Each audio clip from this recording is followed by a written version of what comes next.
अब BTST STBT trades लेते हैं और शुरुआत करते हैं अमित सेठ जी से। अमित सेठ जी, गुड इवनिंग। बताइए क्या कैरी कर रहे हैं BTST STBT? जी श्रेया जी, BTST रहेगा। 2 बजे ICICI लॉम्बार्ड दिया था, मैं उसी के साथ जाना चाहूंगा क्योंकि काफी स्ट्रॉन्ग क्लोज है यहाँ पे। और ये close is back with volumes और जोन भी अच्छी है जहां से ये पुल बैक आ रहा है। तो 1920 1920 का स्टॉप लॉस रहेगा और 1980 के टारगेट्स रहेंगे ICICI लॉम्बार्ड में।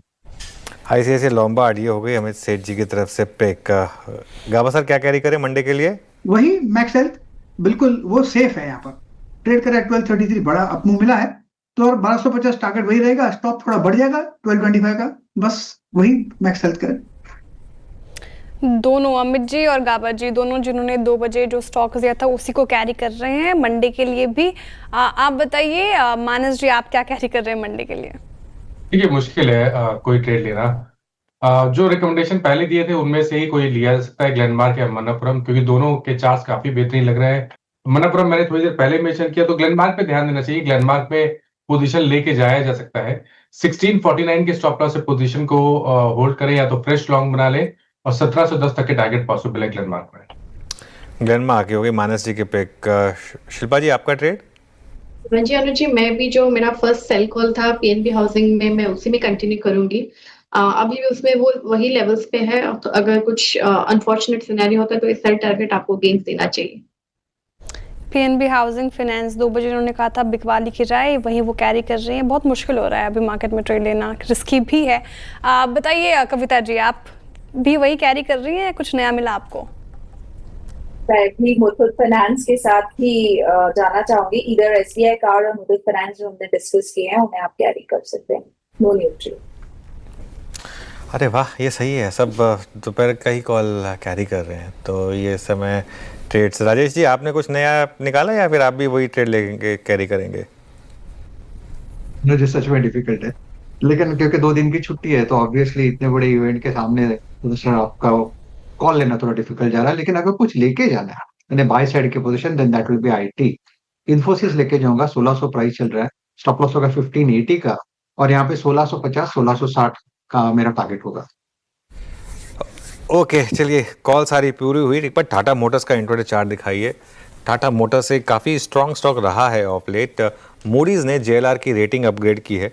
राजेश जी, टाटा मोटर्स अब क्लियरली एक मोमेंटम में है, और वो बात भी ये हो रही है कि चाइना वो रेयर अर्थ जो है वो एटलीस्ट यूरोपियन कंपनीज को पहुंचाएगा, तो टाटा JLR ऑब्वियसली उसमें शामिल है।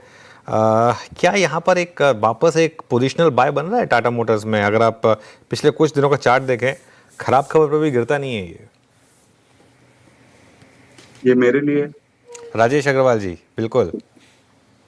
देखिए, टाटा मोटर्स नो डाउट एक अच्छी कंपनी है और ऊपर से अच्छा खासा करेक्शन देख चुकी है, लेकिन अभी भी मैं समझता हूँ जिस तरह के नंबर्स और आए हैं इनके मंथ ऑन मंथ, वो उतने एक्साइटिंग नहीं है। और आगे आने वाले दिनों में भी मुझे लगता है थोड़ा सा दबाव रहेगा। ईवी को लेकर के भी जो बहुत एक्साइटमेंट बना हुआ था, वहां पर भी हम थोड़ा सा ठंडापन देख रहे हैं। एक नई ईवी की गाड़ी इन्होंने लॉन्च भी करी है, डीमर्जर भी अनाउंस कर रखा है, डेट कम करने की बात कर रहे हैं। JLR से जैसे कि रेयर अर्थ वाली बात थोड़ी सी होपफुल है, लेकिन वहां से भी नंबर्स कोई एक्साइटिंग आए नहीं है, तो इस वक्त मैं अवॉइड करने की सलाह दूंगा। बल्कि रेदर ऑटो में ही अगर कहा जाए तो हुंडई एक ऐसा पिक हो सकता है जो कि आपको बेहतर रिटर्न दे सकता है। अगर आप देखें तो ऑटो को अगर बढ़त आपको कैप्चर करनी हो तो मैं समझता हूँ हुंडई के साथ जाना चाहिए। आपकी SUV में लीडरशिप है उनकी, और कई गाड़ियों की पोर्टफोलियो है, खाली SUV की ही नहीं है। क्रेटा तो अपने आप में मार्केट लीडर है, एक्सपोर्ट में बढ़ावा दे रहे हैं।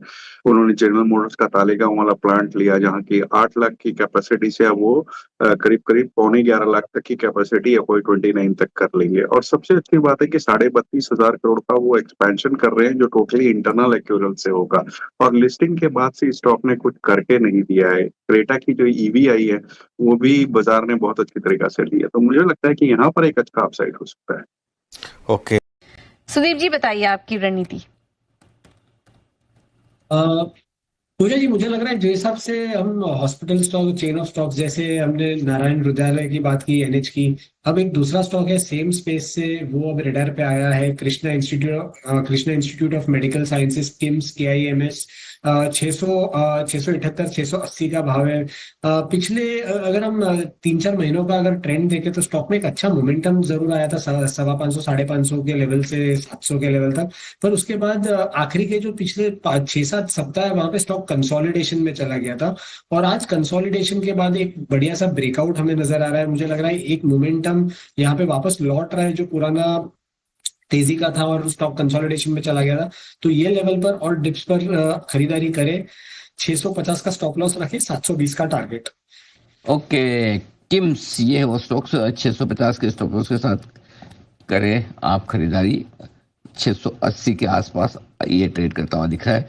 एक और स्टॉक हॉस्पिटल स्पेस से जो रडार पे आता हुआ 720 का लगाना होगा आपको टारगेट। आइए जय के लिए एक बिगुल, जय का जैकपॉट।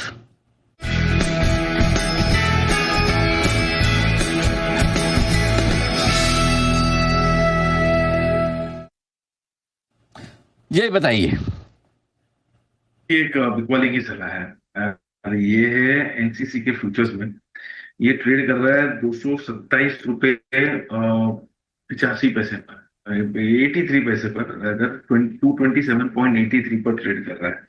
यहाँ पर बिकवाली की सलाह है। नीचे में जो टारगेट्स अनिल जी बन रहे हैं, the first target comes to 200, यानी कि लगभग 11 रुपए नीचे जी। एंड आई थिंक दैट ये गैप फिलअप हो जाएगा, तो दूसरा जो टारगेट बन रहा है वो 208 का बन रहा है। सो 216 एंड 208 ये जो टारगेट्स के लिए बेचे एनसीसी फ्यूचर्स, यहाँ पे इनकी जो स्टॉप लॉस लगाना होगा, that can be placed at 232.45, 232 रुपए 45 पैसे पे लगाइए स्टॉप लॉस।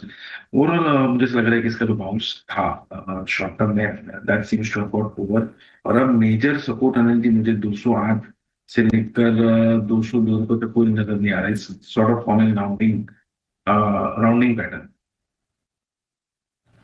बिल्कुल, तो एनसीसी बिकवाली करने की सलाह है 232 के स्टॉप लॉस के लिए और 216 208 के टारगेट के लिए।